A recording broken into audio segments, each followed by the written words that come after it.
ಮನೆಗೆ ಕೆಟ್ಟ ದೃಷ್ಟಿ ಬಿದ್ದಾಗ, ಮನೆಯಲ್ಲಿ ಪ್ರೇತ ಪಿಶಾಚಿ ಇದ್ದಾಗ ಏನೆಲ್ಲ ಆಗಬಹುದು? ಒಂದು ಮನೆಯಲ್ಲಿ ಸದಾ ನೆಮ್ಮದಿ, ಸುಖ, ಶಾಂತಿ ಇದ್ದರೆ ಆ ಮನೆಯಲ್ಲಿ ಸಕಾರಾತ್ಮಕತೆ ತುಂಬಿ ತುಳುಕುತ್ತಿದೆ ಎಂದರ್ಥ.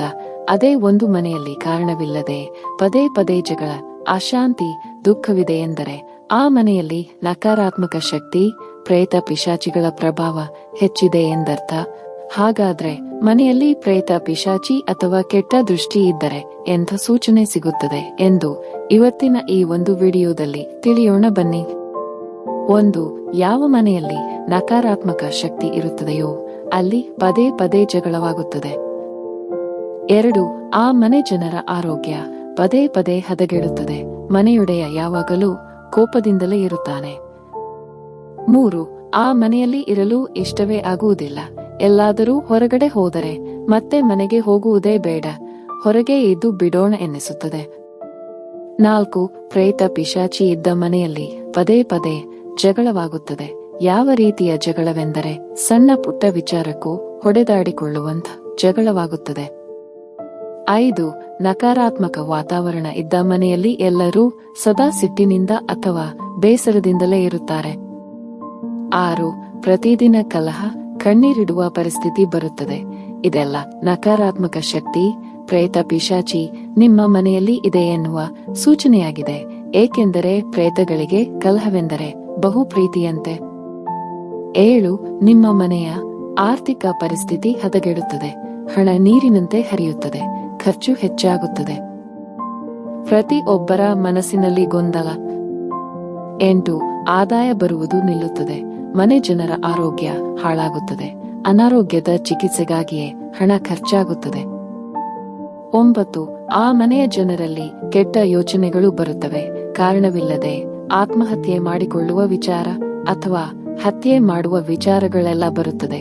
ಇವೆಲ್ಲ ನಕಾರಾತ್ಮಕ ಶಕ್ತಿ, ಪ್ರೇತ ಪಿಶಾಚಿಗಳು ಮನೆಯಲ್ಲಿರುವ ಸೂಚನೆಯಾಗಿದೆ ಮತ್ತು ಇದು ಗಂಭೀರ ವಿಷಯವಾಗಿದೆ. 10. ಏನೇ ಮಾಡಿದರೂ ಯಶಸ್ಸು ಸಿಗುವುದಿಲ್ಲ, ನೆಮ್ಮದಿ ಇರುವುದಿಲ್ಲ, ಮನೆಯಲ್ಲಿ ಉಲ್ಲಾಸ, ಉತ್ಸಾಹ ಏನೂ ಇರುವುದಿಲ್ಲ. ಹಾಗಾದರೆ ಈ ಗಂಭೀರ ಸಮಸ್ಯೆಗೆ ಪರಿಹಾರ ಏನು? ಬನ್ನಿ ತಿಳಿಯೋಣ. ನೋಡಿ ಸ್ನೇಹಿತರೆ, ನಮ್ಮ ಭಾರತ ಸಂಸ್ಕೃತಿಯಲ್ಲಿ ನಮ್ಮ ಪೂರ್ವಜರು ಸಾಕಷ್ಟು ಮುನ್ನೆಚ್ಚರಿಕೆ ವಹಿಸುತ್ತಿದ್ದರು. ಯಾವುದೇ ಕೆಟ್ಟ ದೃಷ್ಟಿ ತಾಗದೇ ಇರುವ ಹಾಗೆ ನೋಡಿಕೊಳ್ಳುತ್ತಿದ್ದರು. ಆದ್ದರಿಂದ ಅವರ ಜೀವನ ನೆಮ್ಮದಿಯಿಂದ ಕೂಡಿರುತ್ತಿತ್ತು. ಅವರು ಆರೋಗ್ಯವಾಗಿರುತ್ತಿದ್ದರು. ಹಾಗಾದರೆ ನಮ್ಮ ಪೂರ್ವಜರು, ಅಜ್ಜಿ ಹೇಳುವ ಪ್ರಕಾರ ಮನೆಗೆ ಕೆಟ್ಟ ದೃಷ್ಟಿ, ಪ್ರೇತ ಪಿಶಾಚಿಗಳು ಇದ್ದರೆ ಈ ವಿಧಾನ ಮಾಡಿ ನೋಡಿ. 1. 2 ಒಣಮೆಣಸು, ಸ್ವಲ್ಪ ಕಲ್ಲುಪ್ಪು ಮತ್ತು ಸ್ವಲ್ಪ ಸಾಸಿವೆ ಬೀಜ ಹಿಡಿದುಕೊಂಡು ಮನೆಯ ಎಲ್ಲಾ ಕೋಣೆಯಲ್ಲಿ 3 ಸಲ ನಿವಾಳಿಸಿ ನಂತರ ಅವೆಲ್ಲವನ್ನು ಮನೆಯ ಆಚೆ ಸುಟ್ಟು ಬಿಡಿ. ದೃಷ್ಟಿ ನಿವಾರಣೆಯಾಗುತ್ತದೆ. 2. ಒಂದು ಹತ್ತಿ ಬತ್ತಿ ತೆಗೆದುಕೊಳ್ಳಿ. ಅದನ್ನು ಸಾಸಿವೆ ಎಣ್ಣೆಯಲ್ಲಿ ಚೆನ್ನಾಗಿ ಅದ್ದಿದ ಬತ್ತಿಯನ್ನು ಮನೆಯ ಎಲ್ಲ ಸದಸ್ಯರ ಮೇಲೆ 3 ಸಲ ನಿವಾಳಿಸಿ ಆಮೇಲೆ ಅದನ್ನು ಸುಟ್ಟು ಬಿಡಿ. ನಂತರ 1 ನಿಂಬೆಕಾಯಿ ತಂದು ಮನೆಯ ಮುಂದೆ ನಿಂತು ನಿವಾಳಿಸಿ ನಂತರ ಅದನ್ನು 4 ಕಟ್ ಮಾಡಿ 4 ದಿಕ್ಕಿಗೂ ಎಸೆಯಿರಿ. 3 ಅಶೋಕ ಮರದ ಎಲೆಗಳನ್ನು ಉರುಟುರುಟಾಗಿ ಸುತ್ತಿ ಹಾರ ಮಾಡಿ ಮನೆಯ ಮುಖ್ಯ ದ್ವಾರಕ್ಕೆ ನೇತು ಹಾಕಿ. ಇದರಿಂದ ಮನೆಯೊಳಗೆ ಪಾಸಿಟಿವ್ ಎನರ್ಜಿ ಬರುತ್ತದೆ, ಜೊತೆಗೆ ಕೆಟ್ಟ ದೃಷ್ಟಿಯ ಪ್ರಭಾವ ಸಮಾಪ್ತವಾಗುತ್ತದೆ. 4. ನಿಮ್ಮ ಮನೆಯ ವಾಸ್ತು ಪರಿಶೀಲಿಸಿ.